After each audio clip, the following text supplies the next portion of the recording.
Let us try to understand the electronic configuration for the 16th element, that is sulfur. Sulfur has an atomic number, that is Z of 16. Therefore, the number of electrons present in sulfur also 16. Now, to understand the configuration, as we know, electrons have to be filled in a stepwise manner, and there's a maximum capacity of every shell.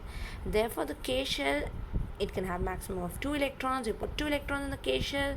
L shell can have maximum 8 electrons. So total of 10. We are left with the remaining 6 electrons which are put in the M shell. Therefore, the configuration for sulfur is K2L8M6, or we write it as 2, 8, 6. These are the only two ways of writing the correct electronic configuration for sulfur. But if we write its configuration in any other way apart from these two methods, it is an incorrect way of writing the configuration. And let us try to understand that diagrammatically now. If we try arranging electrons in this form, that is, we put 2 electrons in the K shell and we put remaining 14 electrons, all of them in the L shell, it is a wrong configuration, since we know that the L shell cannot have more than 8 electrons in it.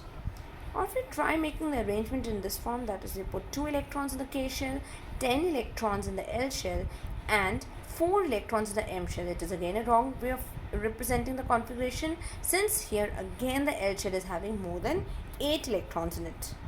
Or if we try making an arrangement in this form, that is, we complete the K shell with 2 electrons, we complete the L shell with 8 electrons, but we put 4 electrons in the M shell and we put 2 electrons in the N shell.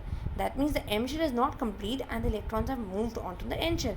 This is again a wrong way of representing the configuration, because this shows that the K and L shells are complete but the M shell is not complete and electrons are moving on to the N shell. So this configuration of 2, 8, 4 and 2 is again incorrect.